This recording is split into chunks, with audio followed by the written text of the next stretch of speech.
en train de créer quelque chose de formidable qu'on appelle Sion, qui est une plateforme, qui est en même temps une chaîne dédiée spécialement aux enfants, surtout aux enfants chrétiens. C'est fait d'animation, de dessins, des émissions télé. Aujourd'hui, nous sommes là pour vous égayer. Et on va filmer toute l'ambiance. On va mettre ça sur cette plateforme-là. Vous aussi, vous allez vous voir là-bas pour que, à travers cette plateforme, vous soyez également égayés, touchés, transformés par la parole de Dieu et tout ce qui va se faire. Mais pour aujourd'hui, on va vous raconter deux contes, deux petits contes. C'est vrai, les contes, ce sont des faits imaginaires, c'est-à-dire ce sont des choses qu'on crée dans la tête.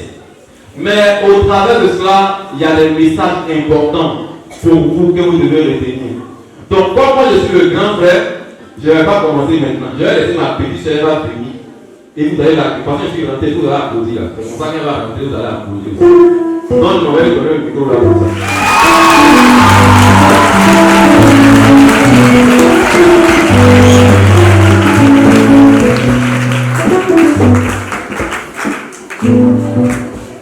Alléluia. Je vais vous raconter une petite histoire. L'histoire du coq et de l'épervier. Mais avant tout, quand je dis Jésus, tout le monde répond je t'aime. Jésus! Jésus!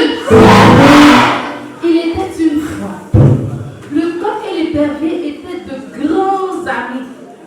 Ils se rendaient visite, se promenaient ensemble et se montraient très prévenants l'un envers l'autre. Un jour, le coq vient voir l'épervier qui était justement en train de se raser avec un rasoir sans manche. Le coq dit: j'ai besoin de me raser moi aussi, mais j'ai pas de rasoir. Qu'à cela ne tienne, je te prête mon rasoir sans manche, proposa aimablement l'épervier. Mais attention à ne pas le faire perdre, il est gentil, non? Le coq prit le rasoir, l'emporta chez lui. Quand il eut fini de se raser, il le laissa traîner. Les poussins qui jouaient à côté ne tardaient pas à le retrouver. Il jouait un moment avec l'objet, puis l'enterrait. Jésus! Je t'aime! Jésus! Je t'aime! Moi je t'aime avec. Jésus! Je t'aime! Jésus! Je t'aime! Le lendemain, l'épervier vint chercher son rasoir sans manche. Mais personne ne savait là où il était passé. Le coq s'excusa. Et nos poussins ont dû sûrement l'enterrer. La mère, la poule va te le retrouver. Et la poule commença à gratter la terre. Et l'épervier a attend longtemps. À bout de patience, il finit par se fâcher. Puisque ce sont vos poussins qui ont fait perdre mon rasoir sans manche, je reviendrai tous les jours vous prendre un de vos petits. Donc vous ne pourrez pas conduire ce qui m'appartient. Sur ce, l'épervier emporta tout de suite un poussin. Depuis ce temps, l'épervier revient tous les jours chercher un poussin. Et la poule gratte partout la tête, sans pourtant retrouver le rasoir sans manche. Ce qui signifie que lorsqu'on emprunte un objet à quelqu'un, il faut le lui rendre. Vous savez qu'on ne peut pas rendre ce que Dieu nous donne. Le fou de vie, la santé, ne s'en trouve pas. C'est par la reconnaissance au Seigneur qu'on peut se rendre des merci.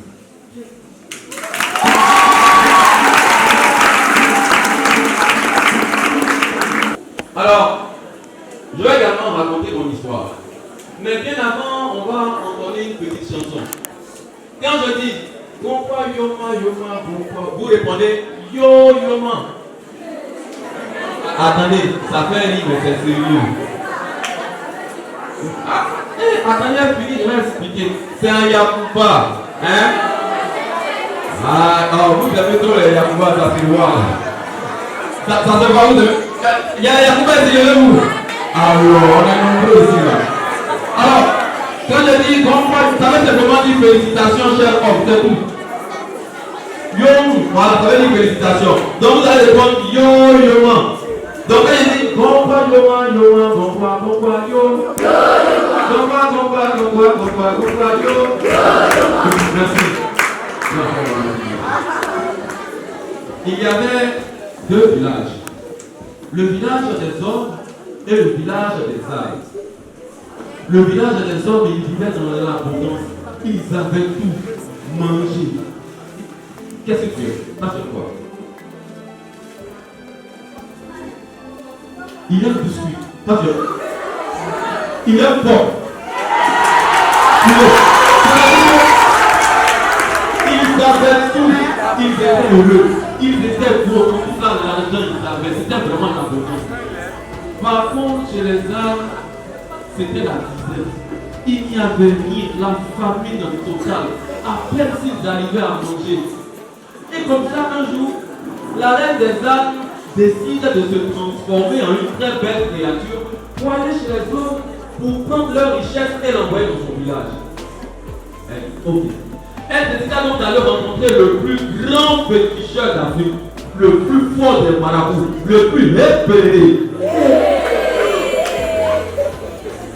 Le féticheur entonna la fameuse chanson magique. Et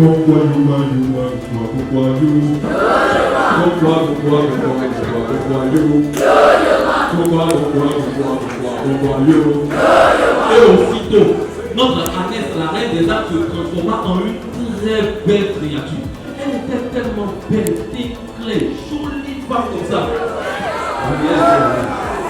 Non, c'est vrai, elle était jolie, Et elle a donc s'arrêter à l'entrée de son village en espérant qu'un homme arrive pour la baptiser. Elle était là, elle s'est arrêtée là. Un jour, il n'y avait personne. 2 jours, personne. 3 jours, personne. 1 semaine. 2 semaines. 1 mois. 2 mois. 3 mois. Et heureusement, il y avait Nar. Nar qui passait par là. En fait, Nar, c'est le plus grand papato du village. Oui, Nar, c'est le plus grand papato du village. Nar a vu la reine et il s'écria: oh, quelle si belle créature! Oh, yo. Ça, je suis sûr que si je vais dire au roi, il va tout de suite l'épouser. Dès qu'il va le roi. Et Nar a donc rencontré le roi et lui annonça la bonne nouvelle. Oh, majesté! J'ai vu une femme magnifique. Je suis sûr que si vous la voyez, vous allez l'aimer. Vous allez l'épouser. Et le roi: Nar, tu es sûr de ce que tu dis? Oh, majesté, c'est la vérité. Si tu crois que je mens, allons-y. Nar, tu ne fais que mentir tout le temps. Toi, je ne te crois pas. Hé, mon roi, si je mens, faut couper ma tête. Ok, c'est compris. Dame, on y va. Et le roi prit toute sa clique.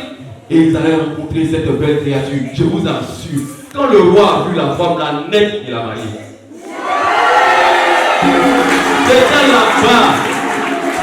J'étais là-bas. Se sont mariés. Non, c'est ça.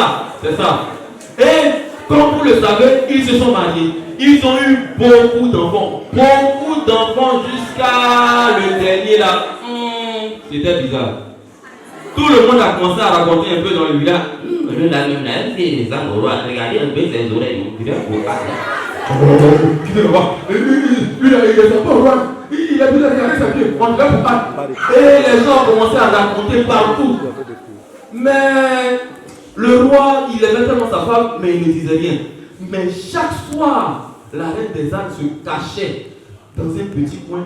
Elle entonna la fameuse chanson magique et elle se retransformait en âne et prenait tout l'argent.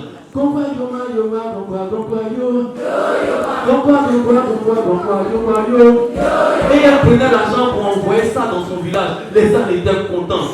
Mais malheureusement pour elle, Nar, le papato, il était là, il a tout vu.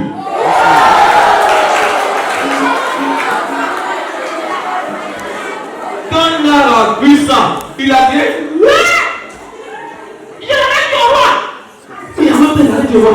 Eh, majesté, c'est que j'ai vu, si tu vois, tu vas pas me croire, mais c'est la vérité. Qu'est-ce qu'il y a encore là? Mon roi, la reine là, ce n'est pas la reine. Nar, si tu ne dis pas la vérité, je te tue. Mon roi, la reine là, c'est une ânesse. Elle ment, ce n'est pas vrai. Nar, es-tu sûr de ce que tu es en train de dire? Parce que si tu mens, je te tranche la tête. Mon roi, faut appeler tout le monde. Elle me fait appeler, tu vas voir. Et puis tu vas lui dire, elle va se transformer. exactement ce que Nar a dit. Il convoqua tout le monde. Tout le monde était là. De toute façon, vous êtes là. C'est comme ça le roi assis ici. Et ces notables sont là. Et puis moi, il était à côté. Il était là. Et il appela la reine. Ma chère reine, viens par ici. Elle a dit gracieusement, là, elle s'est transformée en homme. Elle a dit, oui, majesté. Nar, alors, fais vite. Ma reine, moi je sais que tu n'es pas la reine. Faut te transformer maintenant. Silence, il y avait rien. Ma reine, moi je sais que tu n'es pas la reine. Faut te transformer maintenant. Rien. Le roi a regardé Nar et puis il a fait ça. La reine, pardon, faut te transformer, sinon je vais mourir, pardon. Et en même temps, il s'est souvenu de la chanson. Et il a commencé à chanter. Ah, je me rappelle. Donc,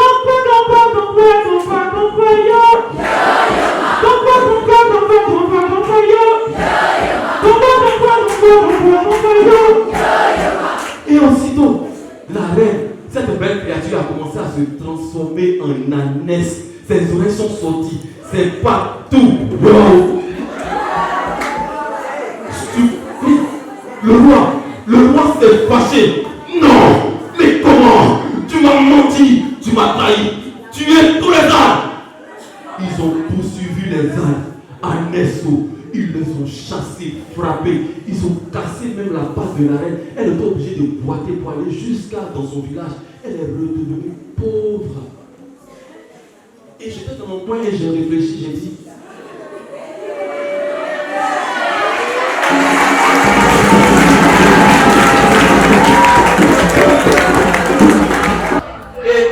et là, on va faire silence. Et là, je me suis dit, mais pourquoi chercher à devenir ce que nous ne sommes pas pour récupérer autre chose qui ne nous est pas destinée? Dieu nous a tout donné. L'intelligence divine, la sagesse divine, le talent divin, la santé divine, toutes les capacités qu'il faut. C'est à nous de réfléchir et de foncer, de travailler, de bosser dur pour devenir des personnes intellectuelles du pays. Parce que c'est nous qui allons changer le visage du pays de demain. Et là, j'ai compris, j'ai dit, merci Seigneur de faire de moi ce que je suis parce que je suis une créature merveilleuse. Bonjour tout le monde, je me nomme Alia Vira. Je viens de l'église Top Emmanuel. Nous sommes venus dans un camp des Pâques à la Sablière. Des gens sont venus nous raconter une histoire. Et cette histoire m'a vraiment aimé. Donc je vais vous donner un peu la conclusion. Ce que moi j'ai plus aimé, c'est que c'est l'histoire de l'âne et les hommes. Je veux vous dire en fait, ce que Dieu nous donne, on n'a qu'à bien l'attraper parce que c'est précieux. C'est précieux aux yeux de Dieu et c'est parfait pour nous. Il ne faut pas qu'on va faire ce que nous ne sommes pas. On n'a qu'à rester toujours ce qu'on est. Je me nomme Kwame Marie-Keren Béni. Je viens de l'église Sides et j'ai été reçue à un camp de prière d'Abidjan Est où je viens d'être contée une histoire parlant d'un âne et d'un homme. J'ai retenu dans cette histoire que malgré tout ce que nous arrive dans la vie, tout ce qu'on gagne, il faut le prendre comme ça. Parce qu'avec ce qu'on a, on peut le développer, le rendre plus meilleur. Car Dieu ne fait pas les choses au hasard. Merci. Et ce que j'ai retenu de l'histoire, en parlant de l'aigle et de la poule, du coq et des poussins. Si je veux comprendre bien, c'est le diable qui est l'aigle. Et le coq, on peut dire, c'est notre père. Et la mère, ce sont les moniteurs, les pasteurs. Et nous sommes des poussins. Donc, si le diable veut nous proposer quelque chose, nous acceptons. Et après, il veut venir reprendre la chose. Et non, on a donné notre vie à Jésus. Il est fâché. Donc, il veut détruire notre vie en faisant quoi? En faisant des choses qui ne sont pas bonnes, en péchant. Et quand on pêche aussi, on va dans le péché. Le péché amène à la mort. C'est pour cela l'aigle vient prendre les poussins et quand il va avec eux, c'est pour les tuer. C'est même chose comme le diable. Et l'histoire du papa qui a raconté la deuxième histoire, il a parlé de le papato. Le papato, on peut dire, ce sont nos amis. Et il y a le féticheur.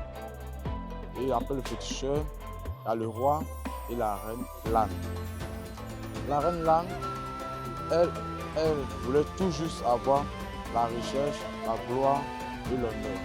C'est comme nous. Quand on va sur un féticheur, on demande des bédous magiques. À part des bédous magiques, on veut avoir aussi le bonheur, l'argent, la réussite. Quand un ami il a de l'argent, toi tu n'as pas, forcément tu veux avoir de l'argent pour te saper, pour t'habiller, pour avoir des vêtements neufs.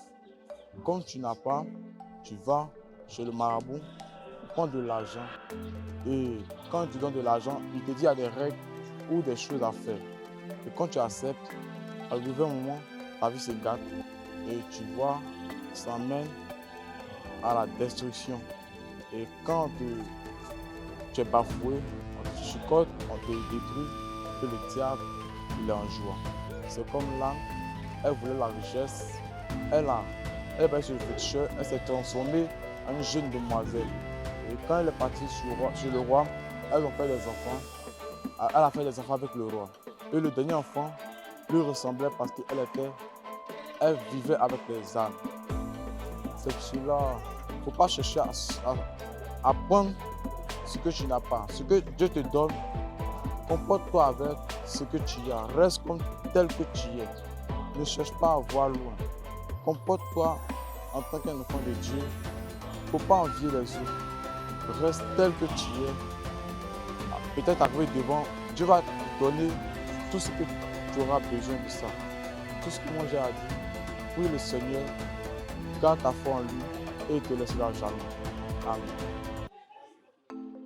Bonjour chers amis, bonjour chers parents. Je me présente Kwame Otignel. Je viens de l'église FKC de Benjaville. Je suis au camp de Pâques, plutôt Abidjan Est, à la Sablière. Et aujourd'hui, les moniteurs sont venus nous raconter deux histoires que nous devons tirer une leçon. Et ce que j'ai aimé le plus, c'était la deuxième histoire. Je raconte un peu. C'était deux villages. Il y avait un village des femmes et un village des garçons. Et le village des garçons, il y avait tout là-bas, la nourriture, il y avait tout. Et le village des femmes, il n'y avait rien. Et la reine des femmes, elle cherchait à aller voler dans le camp des hommes. Et voilà qu'elle va voir un marabout pour se transformer, pour devenir une belle créature, pour convoiter le roi des hommes, pour voler leur or. Et voilà qu'elle s'en va, et par finir, ils ont découvert que c'était une âne. Et nous devons tirer de cette leçon que Dieu nous a déjà tout donné. Dieu nous a créé à son image. Nous ne devons pas devenir une autre personne, car il nous a créé par son amour. Merci. Bonjour chers frères et sœurs, moi c'est la monitrice Honorine Quadio Ruth. Voilà, nous sommes venus à un camp de Pâques et le thème c'est par le Saint-Esprit, soyons des enfants engagés pour la mission. Ok, nous voyons qu'effectivement nos enfants sont en congé. Une très belle occasion pour nous, la région d'Abidjan Est, de nous retrouver avec nos enfants. Non seulement pour leur donner l'opportunité de véritablement se consacrer à Jésus, d'avoir une véritable conversion, mais aussi avec le Saint-Esprit d'être engagé pour aller en mission et faire d'autres enfants des disciples de Jésus. C'est dans ce contexte-là que nous sommes là. Aujourd'hui, c'est notre avant-dernier jour et par la grâce de Dieu, tout se passe bien. Et j'ai aussi été impressionné par la présence de nos bien-aimés du groupe Sion qui sont venus agrémenter un peu notre programme. Et franchement, ce qui m'a plu, c'est deux contes qui ont donné quand même des leçons aux enfants. Et vous avez entendu les enfants qui ont dit quelque chose par rapport à ce qu'ils ont entendu. Et nous-mêmes, les moniteurs, ça nous a fait du bien. Franchement, moi, je vais prendre ces deux contes pour aller aussi raconter à mes enfants de l'école de Dimanche de l'église de Bénin. Que Dieu nous bénisse et puis bonne fête de Pâques à chacun de nous. Amen.